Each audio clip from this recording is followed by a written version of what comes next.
Welcome to Mexico Unexplained, where we will explore the magic, the mysteries, and the miracles of Mexico. This series presents information based partly on theory and conjecture. The podcaster's purpose is to suggest some possible explanation, but not necessarily the only ones to the subjects we will examine. Here is your host, Robert Bitto. Welcome, and muy bienvenidos to episode number 164 of Mexico Unexplained, where we examine the magic, the mysteries, and the miracles of Mexico. I'm your host, Robert Bitto. No one knows just how many people live in the gigantic metropolitan area of Mexico City. Some demographers say 18 million. Some say 20 million. Others say up to 25 million people live there. The subway or metro that serves this megalopolis plays a vital role in moving people around. Since its opening in 1969, the metro system has expanded to 12 lines and now has 195 stations and over 140 miles of track. The metro transports some 4 million passengers per day. For a mere 5 pesos, a little over 25 cents US, you can go practically anywhere. Mexican journalist and cultural critic Carlos Monsiváis Aceves once wrote about the Mexico City subway system, quote, "It is a space for collective expression where diverse social sectors are compelled to mingle every day," end quote. Apparently, it is also a fertile ground for ghost stories and many urban legends. Here are 6. Number 1. The ghostly little girl with the red ball. Metro Line 5, the Yellow Line, stops at Benito Juárez International Airport at a station appropriately called Terminal Aérea.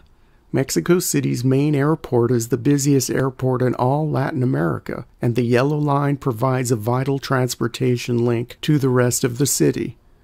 The Terminal Aérea metro station sees tens of thousands of passengers per day. Some of these passengers have reported seeing the same paranormal sight. The story has very little variation. A young girl, elementary school age, is playing with a red ball. She loses control over the ball and it bounces to the unsuspecting experiencer.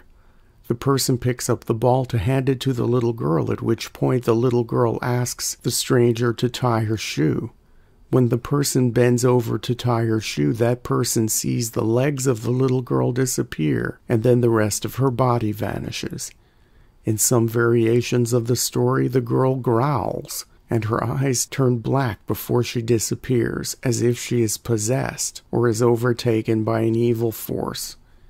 In one version of the story, the ball the little girl plays with is the actual head of the little girl, and when the helpful stranger catches it, they will drop it in horror.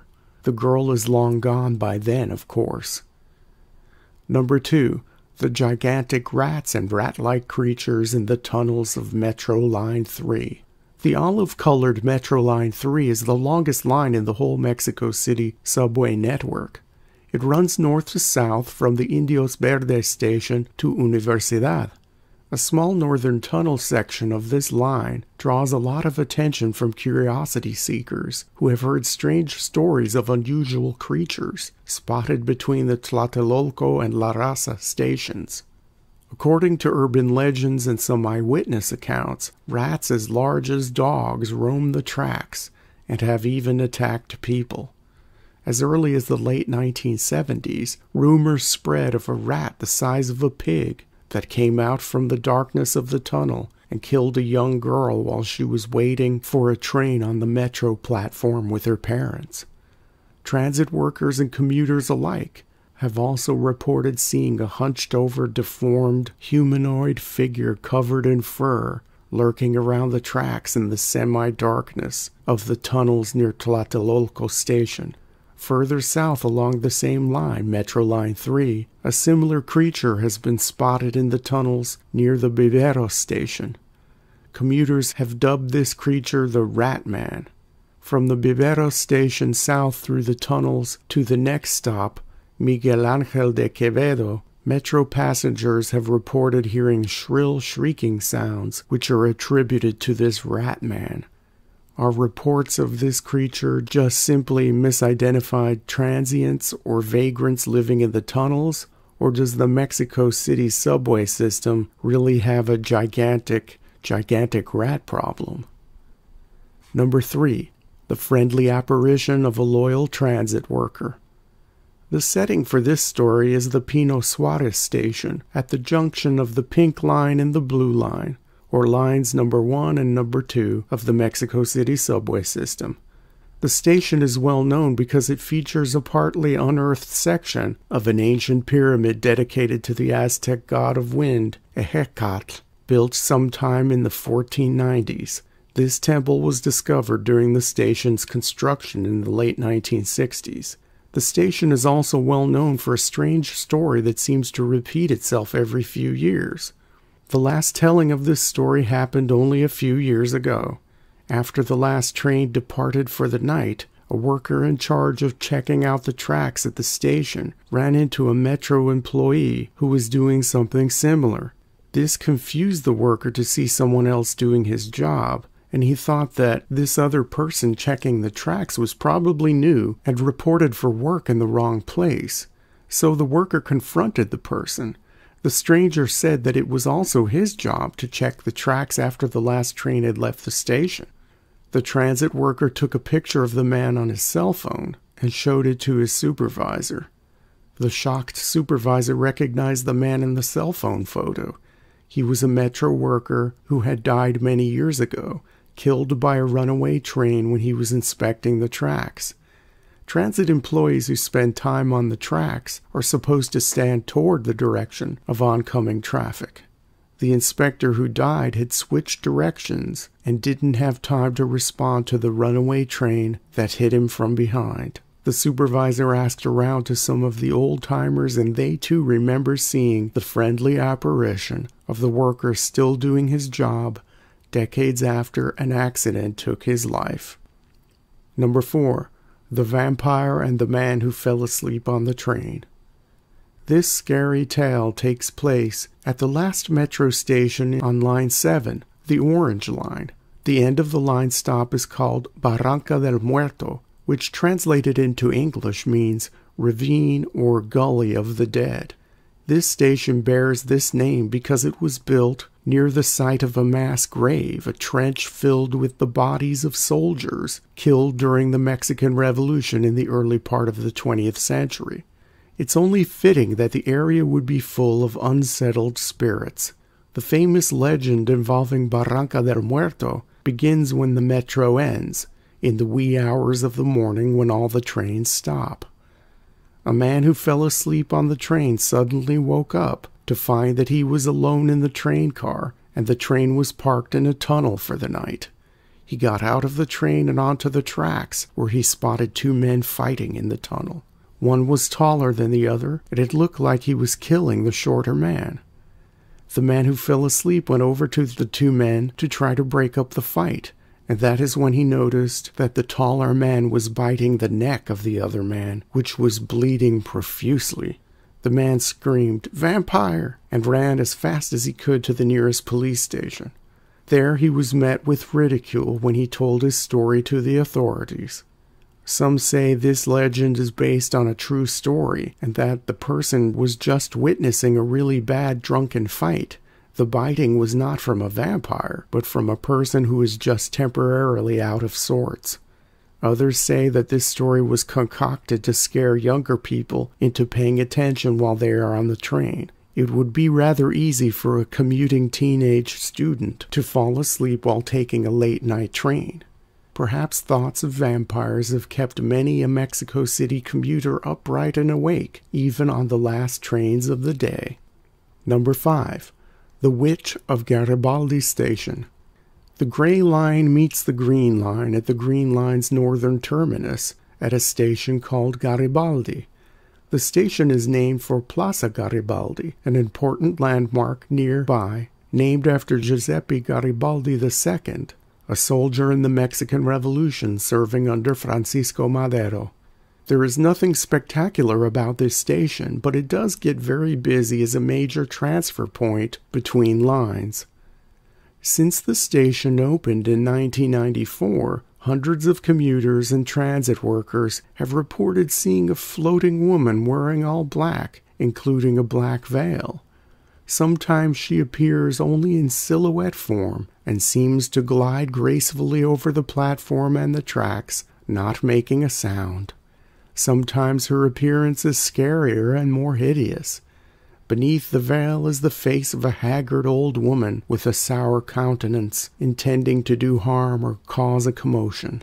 She is said to go after unattended children to take back to her lair, located somewhere within the depths of the subway tunnels, so parents beware. Some believe that the apparition is not a witch, but the ghost of a minor Spanish noblewoman whose family owned the land surrounding the metro station during colonial times. She was unfaithful to her husband or committed some other transgression when she was alive, so now she's condemned to haunt the Garibaldi station. Ghost or witch? You decide. Number 6. The Ancient Aztec Ghost. Traveling through the heart of Mexico City, the blue line cuts through what 500 years ago would have been the center of the ancient Aztec capital of Tenochtitlan. On this line, strange apparitions have appeared before transit workers and travelers at both the Pino Suarez and Zocalo stations and the tunnels going to and from these stations. The most common apparition is that of an ancient Aztec man. There are many variations to this sighting, which may indicate either separate ghostly beings or perhaps just poorly observed phenomena. In all stories, the apparition is always male, and he is always dressed in indigenous clothing from pre-conquest times. In many versions of the story, the man is crying, perhaps longing for a time in a city that once was. In quite a few iterations of this tale, the man interacts with people of this world in a friendly way, and even speaks to them. Though the Aztec Empire ended 5 centuries ago, the imperial language, Nahuatl, not only survived the conquest, it has thrived in modern times. The second most widely spoken indigenous language in the Americas, behind the Inca language Quechua, Nahuatl boasts over 1 million speakers in central Mexico in these first decades of the 21st century. The Aztec ghost in the metro stations is supposedly speaking to modern-day people in his native language, and these people are understanding him. In some stories, he asks startled commuters what has happened and where he is, as if he is lost. In one version of the story, he is dressed as a jaguar knight and is eager to rejoin his fellow warriors in the Aztec army to continue fighting some battle. In another version, he is dressed in the common cactus fiber tilma of a humble peasant, sad at what his beautiful city has become and voicing his disappointment with the modern world. Some of these sightings have reached the local news media, and have many Mexico City residents believing that these alleged Aztec ghosts are real spirits who are somehow trapped in our time, perhaps confused and longing to return to the splendor of their ancient capital city. The Mexico City subway system is home to seemingly endless miles of tunnels, almost 200 stations, and plenty of tall tales. As with anything paranormal, one must ask, are these strange stories real, partly based on fact, or complete fabrications? Perhaps a ride on the metro is in order. While among the multitudes of passengers, just be careful to watch out for the witches, the rats, the vampires, and the many ghosts. Thank you once again for listening to another episode of Mexico Unexplained. Remember to like and subscribe to us on YouTube and follow us on Twitter. Tell your friends by sharing these shows with others. Please go to our website, MexicoUnexplained.com, for references, illustrations, and for free access to transcripts of past shows. Please visit Amazon.com to purchase the books, Mexico Unexplained and Mexican Monsters, to get hard copies of the magic, the mysteries, and the miracles of Mexico. We appreciate your kind attention once again. Until next time, thank you and gracias. Thank you for listening to another episode of Mexico Unexplained with host Robert Bitto. For show summary, relevant links and commentary, please check out our website at mexicounexplained.com. Like us on Facebook and be a part of the conversation. Adios and hasta la vista.